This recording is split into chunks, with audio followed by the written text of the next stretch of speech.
Everyone knows that you aren't supposed to think too hard about the timeline placement of the Dragon Ball Z movies.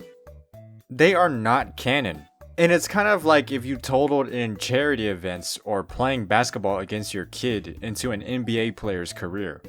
But the timeline placement of these Dragon Ball Z movies are a thing where if you spend even 1 second thinking about it, it doesn't make sense. And every single second you continue to spend thinking about it, from that first second, it makes even less sense. This is how I felt when I was watching Fusion Reborn for a 5-second clip that I used in this video. I got a little distracted, but that's besides the point. The movie makes no sense, or at least the timeline placement of the movie makes no sense. But I'm not making this video as a, oh my god, this movie's so fucking stupid, here's a 5-hour long video on why it is stupid. I'm making this video as a way of saying, damn, this shit doesn't make any sense. The movie has an idea of when it wants to take place, but it's just not possible for the movie to take place during the time it wants to take place. Both Goku and Vegeta are dead, and both of them are in Hell, or Otherworld, or Hiffle, whatever you prefer. The only time where Goku and Vegeta are both dead and both in Otherworld happens in a very short amount of time. It's right after Goku returns to Otherworld after using up all his time on Earth, and after Vegeta turned into a bunch of dust. We can also assume that it takes place during the Buu arc because Goku and Vegeta both make references to the Buu arc. When Goku goes Super Saiyan 3 against Janemba, he's like, no one's been able to push me this far since Buu. And then when Vegeta shows up, both of them are confused on how Vegeta has his body, as evil people don't get to keep their bodies in Otherworld, and Vegeta murdered a bunch of innocent people. This has nothing to do with the timeline placement, I just think it's really funny. This dude Vegeta shows up, and he's like, oh, you don't know the pain I've had to endure in hell. I can fight Janemba. And then he starts fighting Janemba at the 32-minute mark. And by the time the movie reaches the 33-minute mark, this is what Vegeta looks like. Vegeta got beat so fast that he didn't even have a chance to go Super Saiyan 2. If you're ever wondering why AGL Vegeta of AGL Gogeta sucks complete balls and has no defense, now you know why. It's movie accurate, but it sucks. To really rub salt in the wound, Vegeta's fight against Janemba lasts a shorter amount of time than Goten and Trunks' fight against Hitler.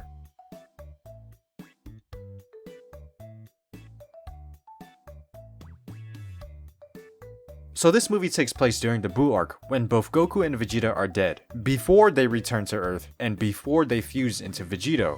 And that's why Gogeta's in the movie, because he's like a counterpart and it's a replacement for that event and blah blah blah blah blah blah blah blah. But the movie also takes place after the Buu arc.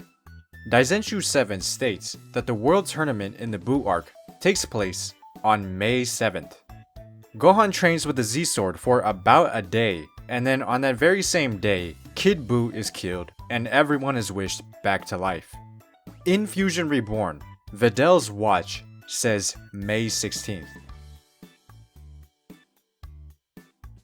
So that means the movie takes place 8 days after the Buu arc, but that's not possible. Goku and Vegeta would have both been revived on May 8th, but they're still dead as of May 16th. Even if we ignore these dates, cause let's be real, a lot of people don't like guidebooks. They think of it like, wow, you couldn't tell me that when the series was coming out, you had to come out and say it later? Ha, I knew you were a fraud. Anyway, even if we ignore the dates, the movie still can't take place during the Buu saga. If Goku and Vegeta are both dead, that means Buu is still alive, Gohan is training with the Z-Sword on Supreme Kai's planet, and Goten and Trunks are trying to practice the fusion dance. But when you watch the movie, they're just chilling. Also, I forgot to mention, Majin Buu is going around killing people on the planet. He's just murdering people. 2/3 of the planet is killed. Does this really seem like the behavior of people who have a giant pink bubblegum man running around blowing people up on their planet? There's not a sense of urgency in them at all. Also, Gohan should not be on Earth. He should be training with the Z-Sword on Supreme Kai's planet. Gohan not being on Supreme Kai's planet does create a timeline difference, and it is kind of funny because of the implication. In the canon timeline, once Goku returns to the other world, he asks King Yama if Gohan came through. King Yama's like, nah man, your son didn't come through here. Then Goku instant transmissions to Gohan on Supreme Kai's planet, and then everything goes as normal. But in Fusion Reborn, Goku doesn't do this, and he just goes and participates in the other world tournament. Obviously, this is because Gohan is on Earth in Fusion Reborn, but it is kind of funny to think of Goku being a bad dad like this, like, fuck you guys, I wanna fight Paikuhan! He kinda did that at the end of the series, but... Picturing this movie happening during the Buu Saga just isn't possible because all of these things can't be happening at the same time. It's simultaneously taking place during and after the Buu Saga. However, this entire video has been assuming that the events of the Buu Saga in the movie timeline is the exact same as the events of the Buu Saga in the canon timeline. It's obvious that this is not the case, if all the movies are in a coherent timeline and it's not a complete fucking mess, which it is, but... This timeline has a Gohan who just fought Broly. So I think it's pretty safe to assume that he isn't as rusty as the Gohan in the main timeline, which means that he probably won't get absolutely destroyed by Fat Buu. Which also means Shin won't need to teleport him to his planet, which means Gohan stays on Earth. And from this point, it's pretty easy to get Goku, Vegeta, and Buu to be dead. Vegeta can still blow himself up because he wants to go out and be noble and cool. Then when Goku goes Super Saiyan 3, either he kills Buu and then returns to Otherworld, or he leaves it up to the new generation like he did in the canon timeline. And since the new generation is stronger in this movie timeline, then they'll be able to kill Buu without any problems. And BAM! Now Gohan is on Earth, Goku and Vegeta are dead, and Buu is not a threat on Earth. Everyone lives happily ever after. Well, everyone except Good Buu, because he got killed. And Mr. Satan, because now he doesn't have a friend. And Oob, because now he doesn't exist. It's a little hard to figure out definitively because Buu and Satan don't appear in the next movie. The movie after that was Path to Power, and then they stopped making movies. Buu, Satan, and Oob appear in GT, and there is a weird thing in GT. Vegeta knows how to do the fusion dance.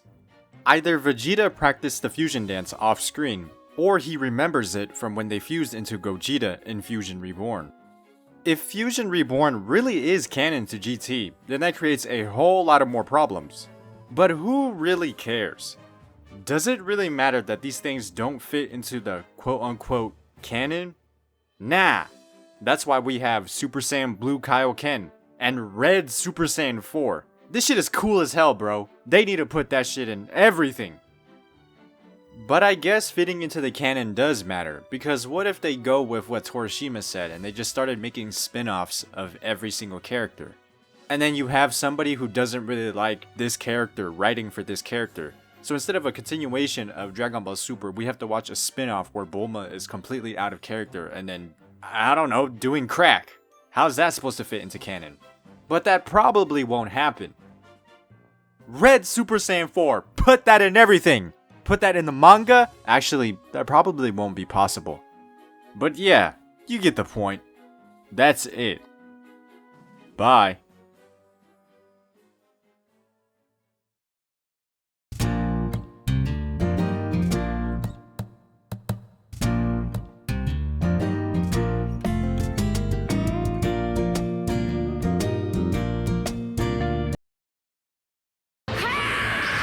Put that shit in everything!